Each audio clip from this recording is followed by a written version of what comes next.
Complaint ఎందుకు ఇచ్చావు? Complaint ఎందుకు ఇచ్చాను అంటే నువ్వు తెలుసుకోవాలనుకుంటున్నావు కదా? ఓకే, అతను ఒక యాక్సిడెంట్ చేశాడు. ఒక వ్యక్తి ప్రాణం పోయిండే తన వల్ల. నువ్వు ప్రాబ్లం లో ఉన్నావు, ఇంకా అతను నిన్ను మోసం చేస్తున్నాడు. కానీ నువ్వు కంప్లైంట్ ఎందుకు చేసావు అంటున్నావు. బాగుంది. నువ్వు ప్లీజ్ ఈ కంప్లైంట్ ని తిరిగి తీసుకో. తిరిగి తీసుకోవాలా? ఎందుకు? ఎందుకంటే నేను చెప్తున్నాను. ప్లీజ్. లేదు ప్రజ్ఞ, ఆ రోజు నేను నీ మాట విన్నాను, అందుకే నేనేమీ మాట్లాడలేదు. కానీ ఈ రోజు నేను నీ మాటలు అస్సలు విన్ను. ప్రజ్ఞ, ఇప్పటికే నువ్వు చాలా భరించావు, కానీ నువ్వెందుకు నన్ను అర్థం చేసుకోవడానికి ప్రయత్నించడం లేదు? నువ్వు ఎంత మౌనంగా ఉంటావో, ఎన్ని బాధలు భరిస్తూ ఉంటావో అతను నిన్ను అంతగా బాధ పెడతాడు. ఎందుకు నువ్వు ఇదంతా చేస్తున్నావు? ఎంతకాలం ఆంటీ దగ్గర నిజం దాస్తావు? చూడు, నువ్వు నన్ను నీ స్నేహితుడిగా అనుకున్నా కాకపోయినా నేను మాత్రం నిన్నెప్పటికీ స్నేహితురాలని అనుకుంటూ ఉంటాను. ఒకవేళ ఎవరైనా నీ జీవితాన్ని నాశనం చేయాలని చూస్తే అది నేను అస్సలు చూడలేను.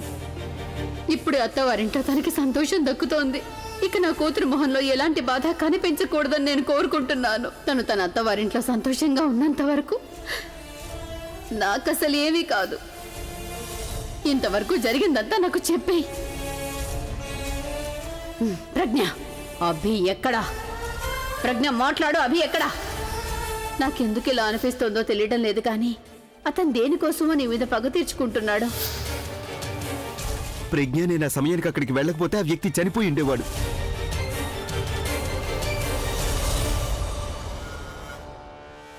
ప్రజ్ఞ, ప్రజ్ఞ, అతనికి శిక్ష పడే తీరుతుంది. అలాగే ఈ రోజు వరకు అతను ఎన్ని తప్పులైతే చేస్తూ వచ్చాడో దానికి ఫలితం అనుభవించాల్సిందే. లేదు సురేష్, ప్లీజ్ ప్లీజ్, నేను చెప్పేది అర్థం చేసుకోవడానికి ప్రయత్నించు సురేష్.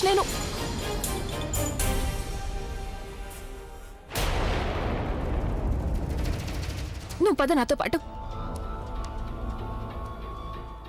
తనిక్కడేం చేస్తోంది? ఈ కళ్ళజోళ్ళు రెండు ఒకటైపోలేదు కదా? నా మాట విను ప్రజ్ఞ. ప్రజ్ఞ, నువ్వు నా మాట విను. నువ్వు నాకు జవాబు ఎందుకు ఇవ్వటం లేదు? నువ్వు నన్ను ఇక్కడికి ఎందుకు తీసుకొచ్చావు అసలు? ఒకసారి అలా చూడు. మా అమ్మని చూడు సురేష్. ఎంతగానో ప్రేమిస్తున్నాను నేను తన్ని. నేనొక బలహీనమైన స్వార్థపరురాలైన భార్యని కావాలనుకోవడం లేదు, కానీ నా లోపల ఉన్న కూతురు చాలా భయపడుతోంది. భయం దేనికంటే, ఒకవేళ మా అమ్మకి మా బంధం గురించి నిజం తెలిసిపోయిందంటే అప్పుడు తెలియడం లేదు తనసలు తట్టుకోగలదా లేదా అని. సురేష్, నువ్వు ఆ రోజు లేవు, నీకు అమ్మ పరిస్థితి తెలియదు.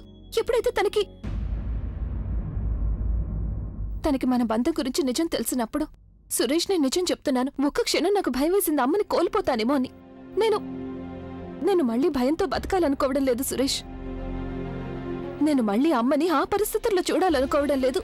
నేను అమ్మతో ఎలా చెప్పగలను? అభిషేక్ నన్ను ప్రేమించడం లేదు సరికదా, కనీసం నా మొహం కూడా చూడడానికి ఇష్టపడడం లేదు. సురేష్, నా ఈ అబద్ధం అమ్మకి చాలా సంతోషాన్ని ఇస్తుంది. నేను తన నుండి ఈ సంతోషాన్ని దూరం చేయలేను.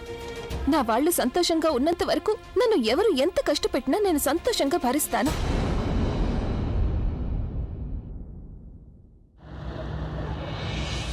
ప్రజ్ఞ నాకు శత్రువు, వీడు ప్రజ్ఞకి స్నేహితుడు. అంటే దీని అర్థం ప్రజ్ఞ చెప్పడం వల్లే వీడు నన్ను ఈ కేసులో ఇరికించాడన్నమాట. నా మీద పగ తీర్చుకుంటున్నాడు. నా ఈ పెళ్లి, నా తలరాత అది నా చేతుల్లో లేదు. నేను కావాలని మా అమ్మని ఎలా బాధ పెట్టగలను సురేష్? చిన్నప్పటి నుంచి ఈ రోజు వరకు ఆవిడ మా అక్క చెల్లెళ్ళ సంతోషం మాత్రమే కోరుకుంది. ఇక నేను నా తుది శ్వాస వరకు తనని సంతోషంగా చూడాలనుకుంటున్నాను. సురేష్, నువ్వు నిజంగానే నన్ను నీ స్నేహితురాలుగా అనుకుంటే వెంటనే కంప్లైంట్ ని తిరిగి తీసుకో. ఈ కేసు ఒకవేళ ముందుకు వెళ్ళిందంటే మీడియా ద్వారా అందరికీ తను గురించి మొత్తం తెలిసిపోతుంది. అలాగే ఒకవేళ అమ్మకి తన గురించి తెలిసిపోయిందంటే అది తను అస్సలు భరించలేదు. నేను బతికుండగా ఇదంతా చూడలేను సురేష్. ప్లీజ్, నువ్వు ఈ కంప్లైంట్ ని వాపస్ తీసుకో. నా కోసం, మా అమ్మ కోసం.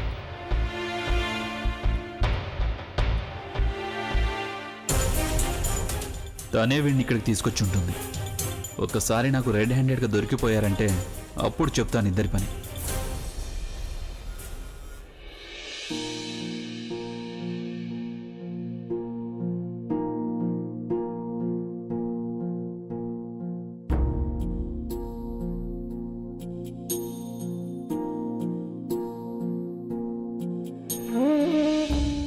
ప్రజ్ఞ, దయచేసి నన్ను క్షమించు. నేను కోపంలో ఉన్నాను, అందుకే ఇది అర్థం చేసుకోలేకపోయాను. నువ్వు ఇదంతా ఎందుకు చేశావని. నీ మాటలు విన్నాక నేను నీ పరిస్థితిని అర్థం చేసుకోగలను, కానీ నేను ఆ కంప్లైంట్ వాపస్ తీసుకోవడం కుదరదు ప్రజ్ఞ. ఎందుకంటే నేను ఒక సాక్షిని మాత్రమే. నా కళ్ళ ముందు యాక్సిడెంట్ జరిగిందంతే. కంప్లైంట్ చేసింది ఈ యాక్సిడెంట్ ఎవరికి జరిగిందో ఆ వ్యక్తి, అదే ఆ పాన్ షాప్ అతను. చూడు, నేను అతనితో మాట్లాడతాను, కానీ అతను కంప్లైంట్ తిరిగి తీసుకుంటాడో లేదో తెలియదు. ఎందుకంటే అతన్ని నేనే.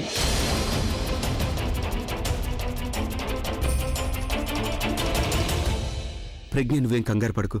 నేను అప్పుడు నీకు తోడుగా ఉన్నాను, ఇప్పుడు కూడా ఉంటాను. నీ విషయంలో పొరపాటు జరగనివ్వను. నువ్వు ఎలా కోరుకుంటున్నావో అలాగే జరుగుతుంది. నేను ఆ పాన్ షాప్ అతనితో మాట్లాడతాను, అతనికి నచ్చ చెబుతాను. కానీ నేను నీకు మాట ఇవ్వలేను. ఎందుకంటే నేను ఇచ్చిన మాట ఎప్పుడు కూడా నిలబెట్టుకోలేకపోయాను కాబట్టి.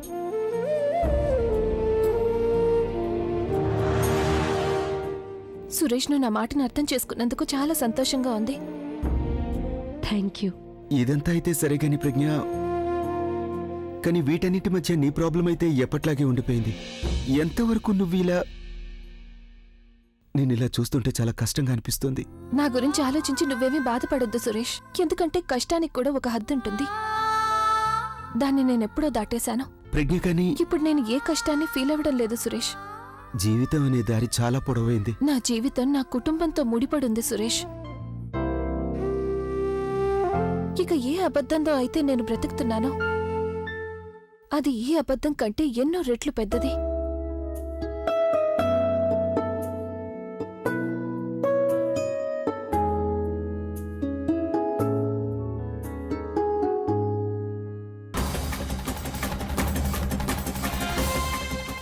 తను కేవలం నా డబ్బు కోసమే కాదు, నా ప్రాణాలను కూడా తీయాలని నా వెంటపడుతోంది. అందుకే తను నన్ను తను దగ్గరికి వెళ్ళనిచ్చింది. అప్పుడు వీళ్ళిద్దరూ కలిసి నన్ను యాక్సిడెంట్ కేసులో ఇరికించొచ్చాను. కానీ ఇప్పుడు నేను ఇరికిస్తాను వీళ్ళిద్దరిని. తిన్నగా వీళ్ళిద్దరూ జైల్లో పడుండేలా, తర్వాత తీరిగ్గా జైల్లో ప్రేమించుకుంటారు.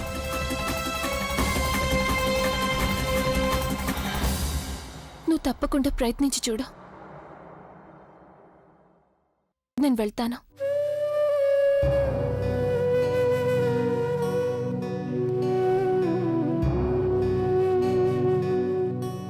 ప్రజ్ఞ, నువ్వు ఒప్పుకున్నా ఒప్పుకోకపోయినా సరే నువ్వు ఇదంతా నీ కుటుంబం కోసమే కాదు, నీ కోసం కూడా చేస్తున్నావు. ఏదో ఫీలింగ్ ఉంది నీ మనసులో, అది కూడా నిన్ను ఎంతో బాధ పెట్టేదానికోసం. అవును, వాళ్ళ అన్నయ్యని వాళ్ళతో పాటు తీసుకెళ్లారు. వాళ్ళేదో టెస్ట్ చేయించాలన్నారు. అవును, అది అన్నయ్య బెయిల్ పేపర్స్ ఉన్నాయి కదా, అవి రెడీగా ఉన్నాయి కదా. Cool enough. అయితే అన్నయ్య వచ్చాక నేను మీతో మాట్లాడతాను. Okay, bye. ఏమంటే, పెళ్లి జరుగుతున్న ఇంట్లో ఏంటిదంతా? అది కూడా పెళ్లి కూతురు అన్నయ్య. నువ్వు సైలెంట్గా ఉండు. ఏమైంది? అందరూ ఎందుకలా కూర్చొని చూస్తున్నారు? గోరింటాక్ ఫంక్షన్కి అరేంజ్మెంట్స్ చేయలేదా? కోడలెక్కడుంది? అదేంటమ్మమ్మా, నేను ఇక్కడే కదా ఉన్నాను. అరే, నువ్వు కాదు వైశాలి, ప్రజ్ఞ ఎక్కడుంది? కానీ ప్రజ్ఞ అయితే అభి వెనకే వెళ్ళింది కదా. అభి వెనక వెళ్ళిందా? ఇంతకీ అభి ఎక్కడికెళ్ళాడు? పోలీస్ స్టేషన్కి. పోలీస్ స్టేషనా? ఎందుకు? ఏమైంది? ఏమైంది అసలు? చెప్పండి. అరే, మీరంతా నా దగ్గర ఏం దాస్తున్నారు? ఏమీ లేదమ్మా, మీరు కంగారు పడకండి. నానమ్మా, ఏం లేదు. అదేంటంటే అనే వల్ల ఏదో ఒక బండికి యాక్సిడెంట్ జరిగింది. ఇప్పుడు అదే బండి వల్ల అన్నది పోలీసులు తెలుసుకోవాలనుకుంటున్నారు. మీరేం టెన్షన్ పడకండి. It's all under cover. అభిని పోలీసులు తీసుకెళ్లారా? మీరందరూ ఇక్కడ నిలబడున్నారా? ఇంతవరకు ఏమీ చేయలేదా? రాజ్, నువ్వు ఫోన్ చేయి. నానమ్మా, అభి. నువ్వు ఇంటికి తిరిగి వచ్చేసావా? నువ్వు బానే ఉన్నావుగా? నీకేం కాలేదుగా? నేనెంత కంగారు పడ్డానో తెలుసా? ధనమ్మా, రిలాక్స్ అవ్వు. నన్నెవరూ ఏం చేయలేరు. కానీ ఆ పోలీసుల సంగతి బాబు నాకు చాలా భయంగా అనిపించింది. నువ్వెందుకు ఇలాంటి పనులు చేస్తున్నావు? నీకు తెలుసు కదా, ఈ నాన్నమ్మ మనసు బలహీనమైందని. ఇంకెప్పుడు నువ్వు ఇలాంటి పనులు చేయకు. నానమ్మా చూడను, నాకేం కాలేదు, ఏమీ కాదు కూడా. అదే కదా, కోడలు వీడి పక్కనున్నంత వరకు వీని మీద ఈగ కూడా వాలనివ్వదు. మన కోడలు భాగ్యం ఇప్పుడు వీడితో ముడిపడింది కదా. చూస్తూ ఉండు, ఇక ప్రతి సమస్య నుండి బయటపడతాడు. ఏ విధంగా అయితే సావిత్రి తన భర్తను యముడి దగ్గర నుంచి రక్షించుకుందో అలా. తనకి వీలైతే తనే నన్ను స్వయంగా యమధర్మరాజు దగ్గరికి పంపిస్తుంది. కానీ ఇంతకీ ప్రజ్ఞ ఎక్కడుంది? వచ్చేసింది నా సావిత్రి. అదిగో, తన పేరు తలుచుకున్నామో లేదో వచ్చేసింది. ప్రజ్ఞ, ఏంటిదంతా ఆ? ఇదంతా ఏంటసలు? అంతా సర్దుకుందామమ్మ, మీరేమీ కంగారు పడకండి. అయ్యో అక్క, ఏంటి నువ్వు? ఉండు, నేను నీ కంగారుని ఇప్పుడే దూరం చేస్తాను. ప్రజ్ఞ, చేయి పట్టుకో. అరే నాది కాదు, అభి చెయ్యి. ఆయిందా? ముందు నువ్వు చేయి పట్టుకో, తర్వాత నేను చెప్తాను కదా. వెళ్ళమ్మా, వెళ్ళు.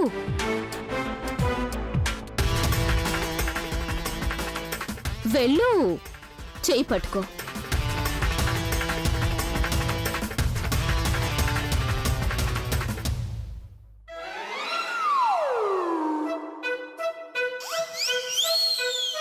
చూసావక్క, తలరాతలు కలిసాయి కదా. ఇప్పుడు నేను వీళ్ళ చేతులు కూడా కలిపేశాను. నేను ఎలక్ట్రిక్ మ్యాన్ అయి ఉంటే బాగుండేది. చెయ్యి పట్టుకోగానే షాక్కి తన కళ్ళజోడు పేలిపోవాలి. ఆ అవసరం ఏముంది? మీ మాటల వల్లే నాకు షాక్ తగులుతుంది కదా. నువ్వు చేసే పనులు అలా ఉంటాయి మరి. ఏంటి అలా చూస్తున్నావు? యమధర్మరాజు దగ్గరికి వెళ్ళాకే నీకు ప్రశాంతంగా ఉంటుందా? చెయ్యి పట్టుకోవాల్సిన అవసరం ఉంది. డ్రామా పూర్తయింది కదా. అనయ్య, పోలీస్ కంప్లైంట్ ఏమైంది? అసలు అక్కడ ఏం జరిగింది? ఏం లేదు, కొన్ని టెస్ట్ చేయించారు. రిపోర్ట్స్ కోసం వెయిట్ చేస్తున్నారు. రిపోర్ట్స్ వచ్చేసాయంటే తర్వాత కేసు ఫైల్ చేస్తారు. ఆహా, రిపోర్ట్ లో అసలు ఏమీ ఉండదు. చూడు, నీ భార్యని చేయి పట్టుకుంది కదా, నువ్వు ఈ కేసు నుండి ఇట్టే బయటపడిపోతావు. చూస్తూ ఉండు. తను చెయ్యి పట్టుకుంది కదా, అందుకే ఇదంతా జరుగుతోంది. సరే, దీని గురించి వదిలేయండి. రేపు ఆలియాకి గోరింటాకు పండుగ కదా, అందరూ కలిసి ఏం ఏర్పాట్లు చేశారు? అన్నట్టు నీకు కూడా బోర్డని ప్లానింగ్స్ ఉంటుంటాయి కదా. ఇలాంటి అవకాశం నీకు మళ్ళీ మళ్ళీ రాదు కదా. అన్నిటికంటే ముఖ్యమైన పని ఏమిటంటే అమ్మమ్మ, మీరు నీకు చెప్పండి, ముందు తాగకూడదని. ముందు తాగడం వల్ల యాక్సిడెంట్ జరిగింది. ఇప్పుడు మధ్యలో మందు గురించి ఎందుకు వచ్చింది? అయినా నీకెవరు చెప్పారు నేను మందు తాగి బండి నడుపుతున్నానని? ఏమైనా ఆధారం ఉందా నీ దగ్గర?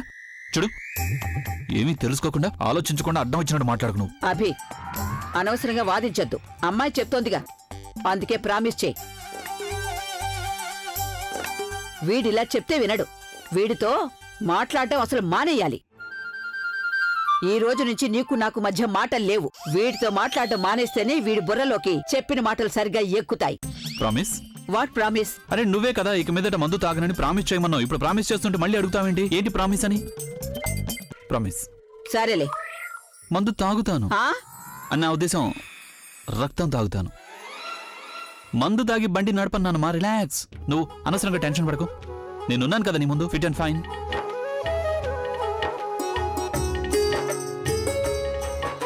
ఇప్పుడే వస్తాను. Akash, come here.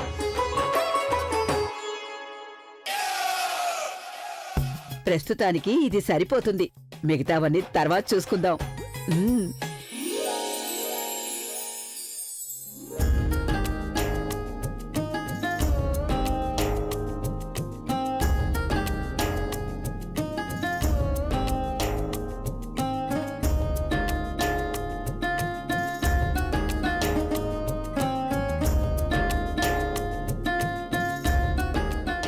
ఏం చేయాలి? ఎలా చెప్పాలి వీళ్ళకి ఎవరితో అయితే నాకు పెళ్లి జరగబోతుందో? తను బుల్బుల్ కాదు, అభి చెల్లెలు ఆలియా అని.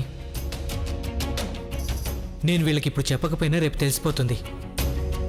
పైగా వీళ్ళు ఒకవేళ అభి ముందు బుల్బుల్ పేరెత్తారంటే అప్పుడు తనకు కూడా తెలిసిపోతుంది నేను ప్రెగ్నెంట్ కాదు, బుల్బుల్ని ప్రేమిస్తున్నానని. అన్నయ్య, నాకు కావలసిన డ్రెస్ ఇక్కడ అస్సలు లేదన్నయ్య. అరే, కింద కౌంటర్లో తప్పకుండా ఉంటుంది. పద, నేను వస్తాను. అలాగే. ఇదిగో బాబాయ్, నేను ఇప్పుడే వస్తాను.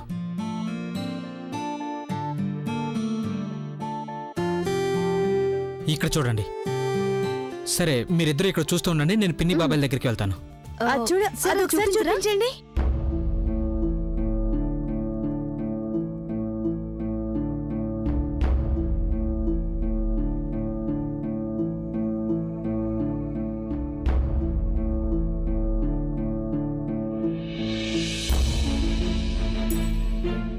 అక్క, అమ్మాయిని ఎక్కడ చూసాం కదా? అవును, తన అమ్మాయే కదా. తన ఫోటోని అన్నయ్య మొబైల్లో చూసాను నేను. బుల్బుల్. మీరు బుల్బుల్నే కదా? నేను బుల్బుల్నే, కానీ మీరు ఎవరు? ఒక్క నిమిషం. అమ్మా, నాన్న, అమ్మా, మీరు త్వరగా కిందికి రండి, త్వరగా.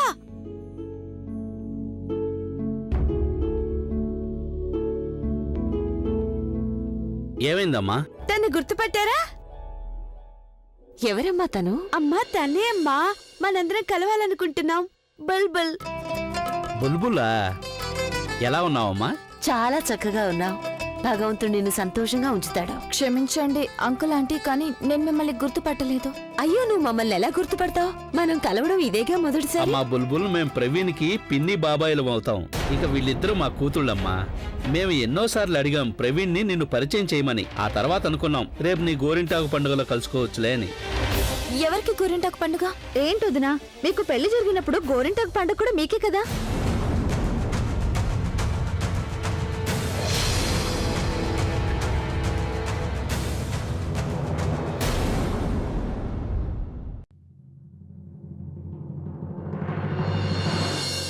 బాబాయ్, మీరు కాస్త అలా పక్కకొస్తారా? అరే ప్రవీణ్, నువ్వు ఇలారా. చూసావా మాకెవరు కనిపించారు? మా కోడలు పిల్ల. ప్రవీణ్, అసలు ఇదంతా ఏం జరుగుతుందో నాకేం తెలియడం లేదు. ప్లీజ్ బుల్బుల్, నేను నీకు తర్వాత చెప్తాను. పదా. ఇప్పుడు నీకోసం మేమేమైనా కొనాలి. నిశ్చితార్థానికి ఎలాగూ రాలేదు. ఇప్పుడు నీకు నచ్చింది ఏమైనా కొందాం. అది కాదా అంటే? అయ్యో సిగ్గుపడకమ్మా. అది కాదు పిన్ని. నువ్వు కాసేపు మాట్లాడద్దు. నేను తనకి అత్తగారిని అవుతాను. ఆ మాత్రం హక్కు ఉంటుందిలే. కానీ పిన్ని. వాళ్ళని వెళ్ళనివ్వు బాబు, ఒకటిగా కలిసి షాపింగ్ చేస్తే అప్పుడు. కానీ బాబాయ్, నాకు ఇప్పుడు పెళ్లి జరగబోయేది ఈ అమ్మాయితో కాదు.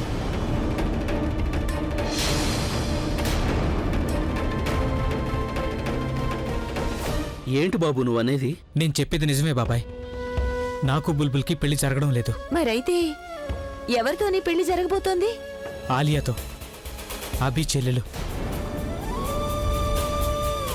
కానీ అన్నయ్య, నువ్వు ప్రేమిస్తున్నది బుల్బుల్ని కదా, మరి తన్నెందుకు పెళ్లి? చూడండి, ఇది చాలా పెద్ద కథ, నేను తర్వాత చెప్తాను. ప్రస్తుతానికి మీరు తన్ని వెళ్ళనివ్వండి. వెళ్ళొస్తాను ఆంటీ గారు. బుల్బుల్, మరొక విషయం, రేపే ఫంక్షన్ జరుగుతుంది. అక్కడ మీరు బుల్బుల్ ఎవరో తెలియనట్టుండండి. ఒకవేళ నేను ప్రేమిస్తున్నది బుల్బుల్ అని ఎవరికైనా డౌట్ వచ్చిందంటే అప్పుడు చాలా పెద్ద ప్రాబ్లం అయిపోతుంది. మీరు ఈ విషయాన్ని మనసులోనే ఉంచుకుంటారనుకుంటున్నాను. అతను నన్ను ఎక్కడ చూశాడో ఎప్పుడు చూశాడో అదంతా నాకు అసలు తెలియదు. నాకు తెలిసిందల్లా నేను మీకు చెప్పాను. ఇక మీరు ఎలాగోలా ఆలియా పెళ్లికి ముందే నన్ను ఈ కేసు నుంచి బయటపడేయాలి. ఇదంతా సులభమేమీ కాదు. డ్రింక్ అండ్ డ్రైవ్ కేసు కదా, చాలా కఠినమైన కేసు. పైగా పోలీసులు మీకు టెస్ట్ కూడా చేస్తారు. ఒకసారి టెస్ట్ రిపోర్ట్ గనక వచ్చేసిందంటే శిక్ష ఖచ్చితమే. నువ్వు నన్ను కాపాడడానికి వచ్చావా, శిక్ష వేయించడానికి వచ్చావా? మనకిప్పుడు దారుంది. ఒకవేళ పాన్ షాప్ అతను తన కంప్లైంట్ వెనక్కి తీసుకుంటే మనకి ఎలాంటి కేసు ఉండదు. అయితే ఇప్పుడు నన్ను ఏం చేయమంటావు? నేను వెళ్ళి ఆ పాన్ షాప్ అతన్ని రిక్వెస్ట్ చేయాలా? పైగా పాన్ షాప్ అతనితో పాటు ఆ కళ్ళజోడు కూడా ఉన్నాడు కదా. నేను అతని ముందు తలంచే ప్రసక్తే లేదు. చూడండి సార్, ఒకవేళ వాళ్ళు కేసు గెలిచారంటే మీ కెరియర్తో పాటు మీ ఫ్యామిలీ రెప్యుటేషన్ మీద చాలా ఎఫెక్ట్ పడుతుంది. పెళ్ళైన తర్వాత కూడా అంత రాత్రిపూట మీరు ఎవరో అమ్మాయితో కలిసి, ఇంకో ఆప్షన్ కూడా ఉంది. అయితే మీరు ఇది నిరూపించండి, ఆ రోజు రాత్రి మీతో మీ భార్య కూడా ఉందని. అప్పుడు మనం ఏమైనా చేయగలం. That is such bad option. నేను మీకు సాయంత్రం ఫోన్ చేస్తాను. ఇంకేమైనా పాయింట్స్ ఉంటే ఆలోచించండి. ఆల్రైట్? Okay, thank you.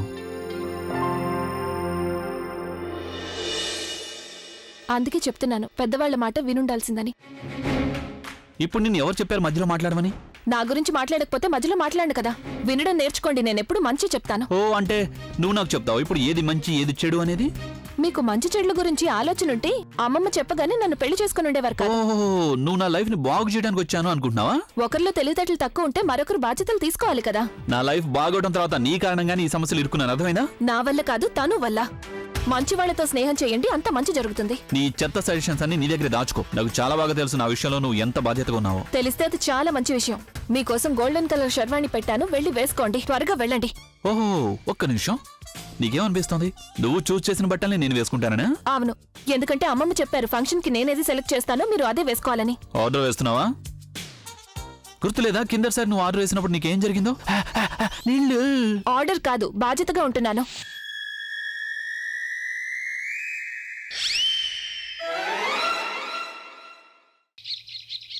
చాలా కంగారుగా ఉంది నాకు. ఇంటి గౌరవానికి సంబంధించిన విషయం ఇది. మీరెందుకు ఇంతగా కంగారు పడుతున్నారు? నేనున్నాను కదా, అంతా నేను చూసుకుంటాను. అమ్మా ప్రజ్ఞ, నువ్వొక్కదానివి ఎన్ని పనులను చూసుకుంటావు? పైగా నీకివన్నీ వచ్చో రాదో కూడా నాకు తెలీదు. అమ్మమ్మ, ఇంతకు ముందు పనులు నేను చాలాసార్లు చేశాను. ఖాళీగా ఉన్నప్పుడు అమ్మతో కలిసి నేను ఈ పనులన్నీ చేస్తూ ఉండేదాన్ని కదా. మీరేమి కంగారు పడకండి. అమ్మతో పాటా? అంటే మీకు మా అమ్మ గురించి తెలీదు. ఎవరైనా సహాయం అడగకముందే తనే ముందు వెళ్లి సాయం చేస్తుంది. అందుకే తనతో పాటు నేను కూడా వెళ్లి వాళ్ళకి సాయం చేస్తూ ఉండేదాన్ని. అవన్నీ సరేనమ్మా ప్రజ్ఞ, కానీ ఈ పోలీసుల విషయం పూర్తిగా వేరుగా ఉంటుంది కదా. మీరు పోలీస్ కేసు గురించి మాట్లాడుతున్నారా? మరి నువ్వు దేని గురించి అనుకున్నావు? ఆ, లేదు, నాకు అనిపించింది మీరు గోరింటాక్ ఫంక్షన్ గురించి మాట్లాడుతున్నారేమో అని. ప్రజ్ఞ, ఆ గోరింటాక్ ఫంక్షన్ ఎలాగోలా జరిగిపోయింది. కానీ పిలవని పేరంటల్లా వచ్చిన ఈ సమస్యను మనం ఏం చేయాలి? ఒకవేళ పోలీసులు నా మనవడి మీద తిరకాసు కేసు ఏవైనా ఫైల్ చేశారంటే అప్పుడు అభి జైలుకి వెళ్లాల్సిందేగా. మీరేమి కంగారు పడకండి. ఇంతవరకు ఏమీ జరగలేదు కదా. అయినా నేనున్నాను కదా మామ. నేనున్నంత వరకు అలా ఎప్పటికీ జరగదు. అమ్మా ప్రజ్ఞ, నీ నమ్మకం వల్ల నాకు చాలా ధైర్యం వస్తుంది తల్లి. మీరివన్నీ వదిలేండి మామ. ఈ గొడవలో పడి మీరు అసలు విషయం మర్చిపోయారు. దేని గురించి మర్చిపోయాను? అదే మీరు అన్నారు కదా, ఈ గోరింటాకు ఫంక్షన్ లో ఆయన ఆ గోల్డెన్ కలర్ షర్వాణి వేసుకుంటారని. అవును, వాడికి అదే ఇష్టం, అందుకని అదే వేసుకోవాలి. మీరు చూస్తూ ఉండండి, ఈసారి అది వేసుకోరు. కావాలంటే నేను బెట్టు కడతాను. నువ్వు మాట్లాడేది ఎలా ఉందంటే అభి నీ ప్రతి మాట వింటాడనిపిస్తోంది.